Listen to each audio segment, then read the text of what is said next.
الحمد لله رب العالمين والصلاة والسلام على سيد الأنبياء والمرسلين وعلى آله وصحبه أجمعين ومن تبعهم بإحسان إلى يوم الدين أما بعد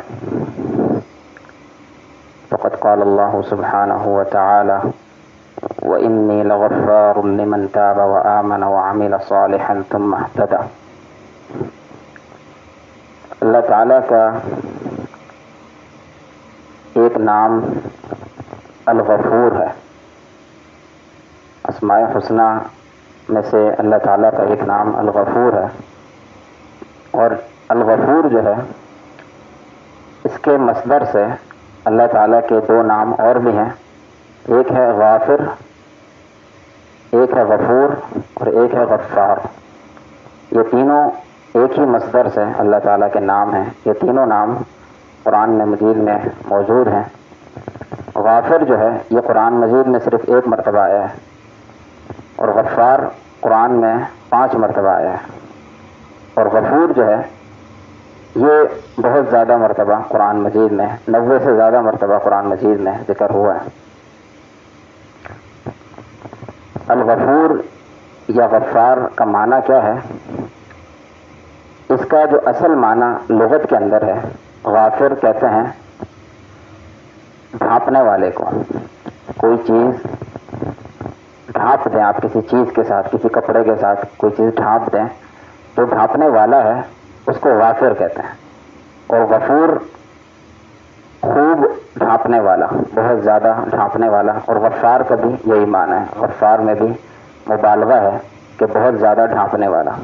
تو اللہ تعالیٰ کی یہ صفت ہے کہ اللہ تعالیٰ بندوں کے گناہوں کو ڈھانپ دیتا ہے. یہ الغفور کا لغوی معنی ہے. اور اس کے اندر جو ایک اور معنی پایا جاتا ہے وہ ہے کہ اللہ تعالیٰ گناہوں کو بخش دیتا ہے، ان کو معاف کر دیتا ہے. تو الغفور کے اندر ڈھانپنے کا معنی بھی ہے اور معاف کرنے کا معنی بھی ہے. اور یہ جو نام ہے الغفور، اللہ تعالیٰ کے اس کے قریب قریب 2 نام اور بھی ہیں جو اس کے ہم معنی ہیں.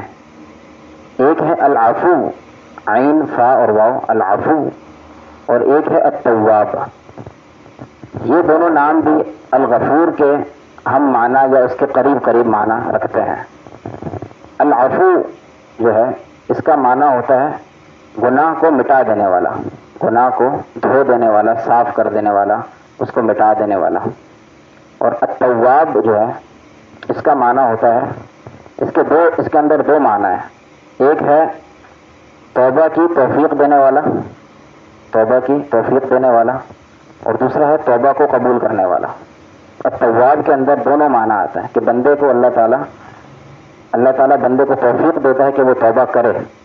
اور جب بندہ توبہ کرتا ہے تو اللہ تعالیٰ اس کی توبہ کو قبول کرتا ہے. تو یہ تینوں جو اسماء ہیں، العفو اور الغفور اور التواب، یہ اللہ تعالیٰ کی صفت مغفرت یا صفت عفو یا صفت تواب جو ہے یہ اللہ تعالیٰ کی بہت عظیم صفات میں سے ہے. اور اللہ تعالیٰ کی جو رحمت کی صفات ہیں، صفات رحمت جو ہیں، ان کے اندر آتی ہیں. اور یہ اس کی وسعت جو ہے یہ بہت زیادہ ہے. اور اللہ تعالیٰ توبہ کو بے حد پسند کرتا ہے، توبہ کو بے حد پسند کرتا ہے. اور اس کے لیے اللہ تعالیٰ نے بندوں کے لیے توبہ کے بندوبست اور اس کے انتظامات فرمائے کہ اللہ تعالیٰ نے چھوٹی چھوٹے کاموں پر توبہ کو اللہ تعالیٰ انسان کی توبہ قبول کرتا ہے یا اس کی توبہ کا بندوبست کرتا ہے. مثال کے طور پہ اگر انسان سے کوئی گناہ ہو جائے تو اس کی گناہ کی توبہ کا ایک طریقہ یہ ہے کہ انسان گناہ کے بعد نیکی کر لے. جو نیکی ہے وہ اس گناہ کو مٹا دیتی ہے. ان الحسنات یذہبن السیئات، کہ جو نیکیاں ہیں وہ گناہوں کو دھو دیتی ہیں، مٹا دیتی ہیں.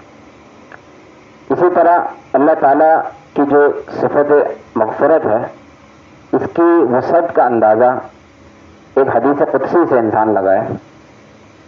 حدیث قدسی جو ہے اللہ تعالیٰ فرماتا ہے کہ یا عبادی انک ما دعوتنی ورجوتنی غفرت لک ولا ابالی، کہ اے میرے بندے، جب جب تو مجھے پکارے، تو مجھ سے دعا کرے اور مجھ سے اپنی امید لگائے تو میں تجھے معاف کر دیتا ہوں، ولا ابالی، اور مجھے اس کی کوئی پرواہ نہیں ہے۔ پھر فرمایا یا عبادی انک لو بلغت ذنوبک عنان السماء ثم استغفرتنی غفرت لک، کہ اگر تیرے گناہ جو ہیں یہ آسمان کی چھت کو چھو لیں، زمین سے لے کر آسمان تک انسان کے گناہ ہو، ثم استغفرتنی، اور تو اس کے بعد ان گناہوں کے بعد مجھ سے استغفار کرے، مجھ سے توبہ کرے، غفرت لک ولا ابالی، اللہ تعالیٰ کہتا ہے کہ میں تیرے تمام گناہوں کو معاف کر دیتا ہوں اور مجھے اس کی کوئی پرواہ نہیں ہے، مجھے اس کی کوئی فکر نہیں ہے کتنے سارے گناہ ہیں، تھوڑے گناہ ہیں یا زیادہ گناہ ہیں، اللہ تعالیٰ کو اس کی کوئی پرواہ نہیں ہے، اللہ تعالیٰ معاف کرنے والا ہے۔ اسی طرح پھر فرمایا کہ انک لو اتیتنی بقراب الارض خطایا ثم لقیتنی لا تشرک بی شیئا لاتیتک بقرابها مغفرہ، کہ اے میرے بندے اگر تو زمین بھر کر گناہ لے کر آئے میرے پاس اور ان گناہوں میں شرک نہیں ہونا چاہیے، ان گناہوں میں شرک نہ ہو، تو اللہ تعالیٰ فرماتا ہے یہ زمین بھر کے میں مغفرت دے کر تمہیں لوٹاؤں گا، دوبارہ اس زمین کو مغفرت سے بھر کر تمہیں واپس کر دوں گا۔ تو یہ اللہ تعالیٰ کی صفت مغفرت جو ہے اس کی وسعت ہے۔ قیامت کے دن یہ اللہ تعالیٰ کی جو صفت مغفرت ہے، یعنی اللہ تعالیٰ گناہوں کو جو ڈھانپتا ہے، یہ اللہ تعالیٰ کا بہت عظیم احسان ہے بندے پر، کہ اللہ تعالیٰ کسی بندے کے گناہ جو ہیں وہ دوسرے پر ظاہر نہیں کرتا، ورنہ اگر ہم سب کے گناہ ایک دوسرے پر ظاہر ہو جائیں، ایک دوسرے کے سامنے کھل جائیں، پردہ چاک ہو جائے، تو ہم ایک دوسرے کو منہ دکھانے کے قابل نہ ہوں، کیونکہ انسان گناہوں سے بھرا ہوا ہے، گناہوں سے لت پت ہے، لیکن یہ اللہ تعالیٰ کا خاص فضل ہے بندے پر کہ اللہ تعالیٰ اس کے گناہوں کو پوشیدہ رکھتا ہے، اس کے گناہوں کو ڈھانپ کر رکھتا ہے، چھپا کر رکھتا ہے، کسی اور پر ظاہر نہیں ہونے دیتا، اور اگر بندہ خفیہ طور پر اللہ سے توبہ کر لے تو اللہ تعالیٰ اسی وقت گناہوں کو مٹا دیتا ہے۔ ایک قیامت کے دن ایک شخص کو اللہ تعالیٰ سب سے الگ کر کے، دنیا والوں سے جتنے بھی لوگ ہیں ان سب سے الگ کر کے اللہ تعالیٰ اس بندے کا حساب لے گا، اور اس بندے کو اس کے گناہ جو ہیں وہ گنوائے گا کہ اے میرے بندے تو نے فلاں گناہ کیا، وہ بندہ کہے گا ہاں یہ کیا ہے میں نے، یہ بھی کیا، بولے کہا ہاں یہ بھی کیا، یہ بھی کیا، یہ بھی کیا، یہ بھی کیا، تو بندہ جتنے بھی گناہ ہوں گے سب کا اعتراف کرے گا کہ ہاں میرے یہ سارے گناہ میں نے کیے ہیں۔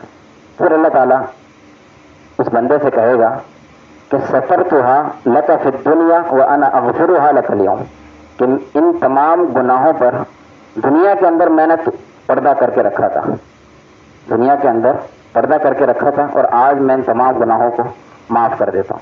تو یہ اللہ تعالیٰ کا ایک خاص فضل ہے بندے پر کہ اس کو سب کے سامنے رسوا نہیں کیا، اس کو الگ سے کر کے اس کا حساب لیا اور اس کے گناہوں کا اعتراف کروایا۔ جب اس نے اعتراف کر لیا تو اللہ تعالیٰ نے اس کو گناہوں کو بخش دیا۔ اور اللہ تعالیٰ کی ہی یہ صفت ہے کہ انسان جتنے بھی گناہ کر کے اللہ تعالیٰ کے پاس جاتا ہے سچے دل کے ساتھ، تو اللہ تعالیٰ اس کو معاف کرنے میں دیر نہیں لگاتا، اللہ تعالیٰ فوراً مان جاتا ہے، اس بندے کی توبہ فوراً قبول کرتا ہے۔ جبکہ دنیا والے جو ہیں، دنیا میں آپ کسی کے ساتھ لاکھوں احسان کرتے رہیں، آخر میں جا کے کوئی غلط کام آپ سے ہو جائے تو دنیا والے آپ کی ساری نیکیوں پر پانی پھیر دیتے ہیں، کہ اللہ تعالیٰ اس کا معاملہ برعکس ہے بالکل۔ آپ اللہ تعالیٰ کی ایک انسان اللہ تعالیٰ کی نافرمانی کرتا جائے اور پھر آخر میں اللہ تعالیٰ سے سچی توبہ کرے وہ، تو اللہ تعالیٰ فوراً اس کے گناہوں کو مٹا دیتا ہے، اس کو بخش دیتا ہے، بلکہ اللہ تعالیٰ بعض دفعہ سچی توبہ کی وجہ سے ان گناہوں کو نیکی میں بدل دیتا ہے۔ یہ بھی اللہ تعالیٰ کا خاص فضل ہے۔ تو یہ جو اللہ تعالیٰ کی صفت ہے، صفت مغفرت، اس کے جو ہمارے ایمان پر اثر ہے، سب سے پہلا جو اثر انسان پر ہوتا ہے وہ یہ ہے کہ انسان کا اللہ تعالیٰ سے جو محبت کا رشتہ ہے وہ بہت مضبوط ہو جاتا ہے۔ اللہ تعالیٰ سے جو محبت کا تعلق ہے وہ انسان کا مضبوط ہوتا ہے، کیونکہ اللہ تعالیٰ اس بندے سے اتنی محبت کرتا ہے کہ اس کی تمام گناہوں کو معاف کر دیتا ہے۔ تو وہ ذات جو آپ سے اتنی محبت کرتی ہو، اس سے محبت کرنا کس قدر ضروری ہے انسان کے لیے۔ ایک حدیث میں اللہ کے نبی صلی اللہ علیہ وسلم کا فرمان ہے کہ اللہ اشد فرحا بتوبۃ عبدہ، کہ اللہ تعالیٰ بندے کی توبہ سے بہت زیادہ خوش ہوتا ہے، بلکہ اس بندے سے بھی زیادہ خوش ہوتا ہے کہ جو بندہ صحرا میں اپنے ساز و سامان کے ساتھ جا رہا تھا اور پھر اس کا وہ کسی سائے کے نیچے آرام کرنے لیٹ گیا اور اس کا جو اونٹ ہے اور اس کے اوپر سامان ہے وہ کھڑا ہوا ہے. جب وہ سو گیا، سونے کے بعد جب اس کی آنکھ کھلی تو اس کا اونٹ غائب ہے اور اس کا سارا سامان اس سے غائب ہے اور صحرا کے اندر ہے. اب اس کے سامنے موت نظر آ رہی ہے. اب وہ دوبارہ سو جاتا ہے. جب اس کی دوبارہ آنکھ کھلتی ہے تو سامنے اس کا اونٹ کھڑا ہوا ہے اور سامنے اس کا سامان ہے سارا. تو وہ اتنا خوش ہوتا ہے، اتنا خوش ہوتا ہے کہ وہ اس خوشی میں یہ غلطی کر بیٹھتا ہے کہ وہ یہ کہتا ہے کہ اے اللہ، تو میرا بندہ ہے، میں تیرا رب ہوں. غلطی سے خوشی کی حالت میں اس کے یہ کلمات منہ سے نکلتے ہیں کہ اے اللہ، تو میرا بندہ ہے، میں تیرا رب ہوں. حدیث میں آتا ہے کہ اللہ تعالیٰ اس بندے سے بھی زیادہ خوش ہوتا ہے بندے کی توبہ سے. کہ جب بندہ توبہ کرتا ہے اللہ تعالیٰ کے پاس جا کے سچے دل سے، تو اللہ تعالیٰ اس بندے سے، جس بندے کی خوشی کا یہ عالم ہے، اس بندے سے بھی زیادہ اللہ تعالیٰ خوش ہوتا ہے. تو اللہ تعالیٰ سے رشتہ، جو محبت کا تعلق ہے، وہ انسان کا مضبوط ہوتا ہے. اور دوسرا اثر، اللہ تعالیٰ سے جو امید ہے، جو رجا ہے، اس کا تعلق بھی انسان کا مضبوط ہوتا ہے. کہ انسان اللہ تعالیٰ سے نا امید نہیں ہوتا کہ جب اللہ تعالیٰ اتنے گناہوں کو بخشنے والا ہے کہ زمین اور آسمان بھر کر بھی انسان گناہ لے آئے تو اللہ تعالیٰ اس کو معاف کر دیتا ہے. تو انسان کو چاہیے کہ وہ انسان اللہ تعالیٰ سے کبھی بھی نا امید نہ ہو.